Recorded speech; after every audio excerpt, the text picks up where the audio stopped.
মৰমৰ বন্ধু বান্ধৱীসকল তোমালোক সকলোকে আমাৰ এই চেনেলটোলৈ পুনৰবাৰ স্বাগতম জনাইছোঁ। বহুতো বন্ধু বান্ধৱীয়ে কৈ আছিলে যে ছাৰ মেথছৰ আনচাৰখিনি কৰি দিব লাগে, যিহেতু সময়ৰ অভাৱ হয় মই তথাপিও কৰি দিবলৈ চেষ্টা কৰিছোঁ।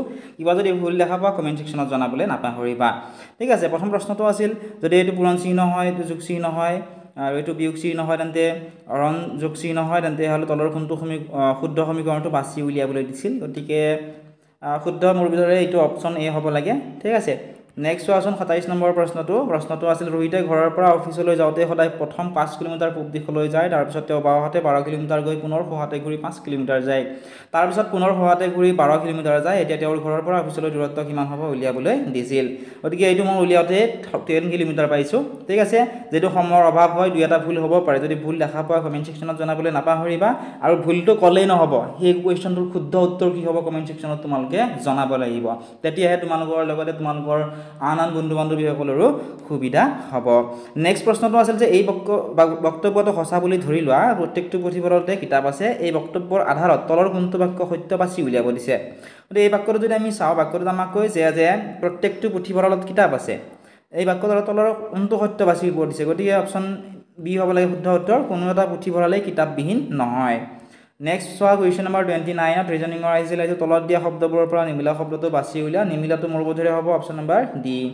কুৱেশ্যন নম্বৰ যদি আমি 32 চাওঁ, 32 মই এইটো মিলাব পৰা নাই, তোমালোকে মিলাই কমেণ্ট ছেকশ্যনত জনাবাচোন কুৱেশ্যন নম্বৰ 30ৰ কাৰেক্ট এনচাৰ কি হ'ব। ঠিক আছে, মই তোমালোকৰ কমেণ্টটো পিন কৰাই দিম। কুৱেশ্যনত দিছিল যে তলত দিয়া সঠিক বিকল্পৰে প্ৰশ্নবোধক চিহ্নৰ খালী ঠাই পূৰ কৰিবলৈ দিছিল। যিহেতু সময়ৰ অভাৱ হয় মই বেছি সময় দিবও পৰা নাই, গতিকে তোমালোকে এইটোৰ উত্তৰ জনাবা। কুৱেশ্যন নম্বৰ 31টো যদি আমি চাওঁ, কুৱেশ্যন দি আছিল যে যদি এটা নিৰ্দিষ্ট সাংকেতিক চিহ্নত পোষ্টেলক PPSUAM হিচাপে লিখা হয়, তেন্তে জাৰ্নেল শব্দটোৰ সাংকেতিক চিহ্ন কি হ'ব সুধিছে। জাৰ্নেল শব্দটোৰ সাংকেতিক চিহ্ন হ'ব JPUSNBL, option C correct answer হ'ব। কুৱেশ্যন নম্বৰ 32ত দিছিলে তলৰ শৃংখলাটো সম্পূৰ্ণ কৰা। ইয়াতে যদি শৃংখলাটো তোমালোকে ভালদৰে চোৱা, এইটো তোমালোকে মুখে মুখে কৰিব পাৰিবা, একেবাৰে ইজি আহিছিলে এই কুৱেশ্যনটো। তোমালোকে যদি ভালদৰে ইয়াতে লক্ষ্য কৰা, ইয়াতে প্ৰথমতে কি আছে চোৱাচোন, মই অলপ জুম কৰি দিছোঁ তোমালোকৰ সুবিধাৰ বাবে। ইয়াতে প্ৰথমতে আছে 6, ঠিক আছে, প্ৰথমতে আছে 6, তাৰপিছত আছে 12। 6ৰ লগত যদি আমি 2 ইনটু কৰোঁ কিমান পাওঁ, 6 ইনটু 2 কিমান পাওঁ 12, হয়নে। এতিয়া নেক্সটটো যদি আমি উলিয়াওঁ 12ৰ লগত আমি যদি 3 ইনটু কৰি দিওঁ, 12ৰ লগত যদি আমি 3 ইনটু কৰি দিওঁ, 12 ইনটু 3 কিমান হ'ব 36 হৈ গ'ল, হয়নে। এই 36ৰ লগত এতিয়া যদি আমি 4 ইনটু কৰি দিওঁ, অৰ্থাৎ 4 আমি পূৰণ কৰোঁ, 4 পূৰণ কৰিলে আমি পাম 144। তোমালোকে পূৰণটো কৰি চাবা। 144ৰ লগত যদি আমি 5 পূৰণ কৰোঁ, 144ৰ লগত 5 পূৰণ কৰিলে আমি পাম 720, ঠিক আছে। এতিয়া নেক্সটটো উলিয়াবৰ কাৰণে যিটো আমি কি কৰিব লাগিব, 6 পূৰণ কৰিব লাগিব। 120ৰ লগত 6 পূৰণ কৰিলে পাম আমি 4320। গতিকে এনেদৰে যদি মিলা অপশ্যন এ হ'ব কাৰেক্ট এনচাৰ। ঠিক আছে, তোমালোকক যদি ডিটেইলছত ওপৰত এক্সপ্লেনেশ্যন ভিডিঅ' লাগে কমেণ্ট ছেকশ্যনত জনাবলৈ নাপাহৰিবা। তোমালোকক যদি ডিটেইলছত ইয়াৰে গোটেইখিনি প্ৰশ্নৰ উত্তৰ লাগে কমেণ্ট ছেকশ্যনত জনাবলৈ নাপাহৰিবা। আমি অন্য এটা ভিডিঅ'ত গোটেইখিনি তোমালোক কেনেকৈ হ'ল কিয় হ'ল গোটেইখিনি বুজাই দিবলৈ চেষ্টা কৰিম। প্ৰশ্ন নম্বৰ 33 আছিল তলৰ সংখ্যাৰ শৃংখলাত কিমানটা যুগ্ম সংখ্যা আছে যাৰ ঠিক আগৰ সংখ্যাটো অযুগ্ম সংখ্যা আৰু ঠিক পাছৰ সংখ্যাটো যুগ্ম সংখ্যা নহয়। ইয়াতে আমি যদি উলিয়াওঁ অপশ্যন বি কাৰেক্ট এনচাৰ হ'ব 3টা। নেক্সট প্ৰশ্ন আমি যদি চাওঁ, প্ৰশ্ন নম্বৰ 34, এজন মানুহৰ প্ৰতিকৃতি চাই হৰ্ষই ক'লে তেওঁৰ মাক মোৰ দেউতাৰ পুত্ৰৰ পত্নী, মোৰ কোনো ভাই ভনী নাই, হৰ্ষই কাৰ প্ৰতিকৃতিলৈ চাই আছিল। গতিকে তেওঁৰ পুত্ৰ হ'ব লাগে মোৰ বোধেৰে শুদ্ধ উত্তৰ, অপশ্যন নম্বৰ এ হিজ চন। কুৱেশ্যন নম্বৰ 35ত দিছিল তলত দিয়াবোৰৰ পৰা প্ৰশ্নবোধক চিহ্নৰ সঠিক বিকল্প বাছি উলিয়াই থৈছে প্ৰশ্নবোধক চিহ্ন। ইয়াৰে সঠিক বিকল্পটো বাছি উলিয়াবলৈ গৈছে, গতিকে সঠিক বিকল্পটো হ'ব অপশ্যন নম্বৰ চিত থকাটো 220, ঠিক আছে।